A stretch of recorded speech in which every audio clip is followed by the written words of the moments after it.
When life gets unpredictable, preparation matters. In medicine, it's all about staying alert, ready for whatever comes through the door. On the road, it's no different. That's why Volvo designs vehicles to help anticipate risk, reduce harm, and protect lives. The Volvo XC90's advanced safety systems inspire confident decisions wherever the road takes you. The Volvo XC90, for life. Proud sponsor of the Pit Podcast. Learn more at volvocars.ca/safety. All right, welcome back to the Elias Macko Show. Latest news of this Israel-Hamas ceasefire deal. Now, the Israeli Security Cabinet has approved the ceasefire and hostage release deal with Hamas.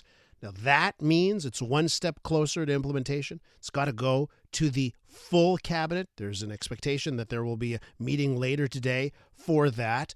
Let's find out what the view is from Israel on this agreement. We go to a former military reporter in Israel. She goes by A on our airwaves. A, welcome to the program. Thank you for having me. So do you have an update for us? The latest thing I saw is that the Security Cabinet gave the okay. Is that the latest? And when are we expecting an update on the full cabinet? That is the latest. The update should be, I believe, tomorrow after the Sabbath is done here. So right now we just entered Shabbat, and the cabinet's not going to vote until it's over, I believe. Okay, so throughout this week, right, we had that tentative ceasefire agreement. Then there was some back and forth that perhaps already there were cracks starting to show. How confident are you that at least phase one at this point of this ceasefire agreement will go through? This is what I tell everybody. I'll believe it when I see it. I'll believe it when there are missile barrages. Unfortunately, that's how Hamas tends to end their wars. And we know that they still have long-range missiles. How many? That's to be determined, but they still have that capacity and that capability. And like I said, I'll believe it when the hostages are back in Israeli territory, be them alive or dead. What is the current feeling in Israel from the public about this deal? So everyone's really on pins and needles, wanting to get to Sunday and really make sure that this is going to happen. There's a lot of hope that the war is ending. There's a lot of hope that families will be reunited. There's a lot of fear that we're not going to get all the hostages back because there are several phases. There's concerns that, just like what we saw the last time there was a ceasefire, that it'll fall apart. We're not going to get everybody home, and the war will continue. Does the first phase of the deal, if you could give us the details, if that first phase goes through, how many hostages return? And on the flip side of things, there are prisoners involved in this, right? Prisoners that Israel is holding that they will release. Tell us a little bit about at least what we believe will happen if it goes through on this first phase. Right. So there are 33 hostages, alive and dead, that are supposed to be released in the first phase of the deal. Israel does not know and will not know who is alive and who is dead until the moment that the bodies or the people are returned to Israel. At the same time, and I want to remind you that included in that 33 first batch are Ariel and Kfir Bibas, one was a baby and one was a young child when they were abducted. We don't know if they're alive or if they're dead. And also includes elderly men and women, and the female soldiers who were abducted from the observation post where they were at. We don't know their conditions, so we'll see on Sunday again. And in terms of the prisoners who are going to be released, I believe there's about 100 of them, if I'm not mistaken, who are going to be released in the first stage. So Israel is getting back 33 for 100 prisoners. And that's a lot. It's only the beginning, right? It's only the first phase. What is the feeling on what has changed to allow this deal to happen? It has been 15 months. Sure, there have been opportunities before. I think some people, and I think some people are saying, well, Donald Trump is showing up on Monday. That is what has changed. Is there, or maybe it's the negotiating position of Israel or Hamas? What do you think has changed here that led to the deal this week? Um, since I'm anonymous, I'm going to put my politics out there that I'm not happy that Trump is in power, but I do think that that is the only thing that has changed to make this deal go through, because this is the exact same deal that Biden had on the table in May. So what has changed from now till May? Well, we have decimated Hezbollah. Nasrallah is dead. Syria has fallen, and Trump is in power, and that's it. That's all that's changed. Hamas knows that they're, not going to get anything better. They're not going to get any other perks from keeping the Israeli hostages in Gaza.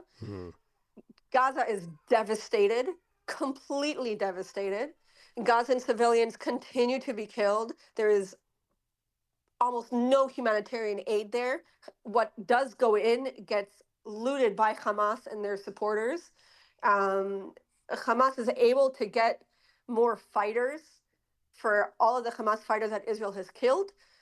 But what? That they don't really get anything.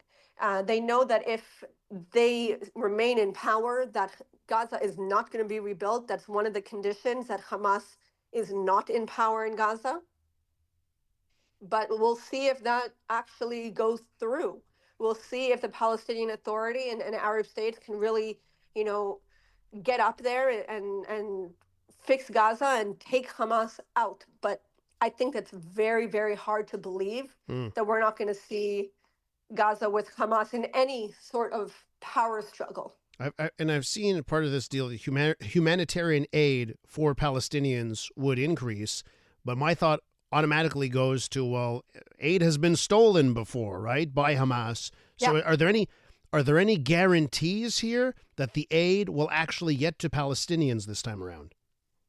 Are you saying guarantees by Israel or guarantees by Hamas? I mean, both are valid.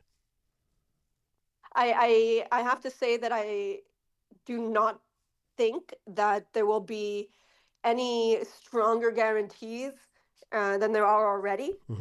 Hamas says, "Oh, we guarantee it. Of course, give us all the aid. You're not giving us any aid, but there is a backlog of aid already into the Gaza Strip. I believe there's more than 1 million tons of aid that have gone through into Gaza, and those that are not stuck at border crossings on the Gazan side, right, because they cannot be safely distributed. Those that go in with the trucks are being looted, are being, ambushed." And it could be that it's not only Hamas supporters, but, really desperate civilians that want their food. This is a war zone. They're not getting anything. They don't have anything. And to get that little piece of bread or flour to make the bread for your family. Let me just ask you to wrap up on the preparations being made by the families of the hostages or hospitals and that. What's being done in anticipation of hostages being released? So the government, the health ministry, the defense ministry, the military, hospitals around the country, clinics around the country are all gathering around the families to provide them with what they need, whether it be psychological support, whether it be feeding the hostages in a way that is safe for them. Because like we saw also in Syria with Sednaya, with the prisoners who hadn't eaten in years, it's the same concern for those coming out of Gaza. It's really tough for me to make that comparison of Sednaya and Gaza for Israeli prisoners, but it's true because we don't know how much they've eaten. We don't know the conditions that they're in because the Red Cross hasn't seen these people. They have not had any access. We don't know if the women who are held by Hamas have children because they were raped in captivity. So there's also that concern, and hospitals are preparing for that as well. We don't know if we're going to get the Bibas children back alive or not. So they have to prepare for both those options. Imagine a baby going into captivity. How do you deal with a 2-year-old? Yeah. coming out of captivity. It sounds to me that a lot of people are just holding their breath to see what happens throughout the course And I'm of this one of weekend. them. Yeah. Thank you Yeah. so much for joining us this morning with that update on what's happening with this deal. Thanks so much. Thank you so much for having me. Take care. We're keeping her anonymous. She's a former military reporter in Israel.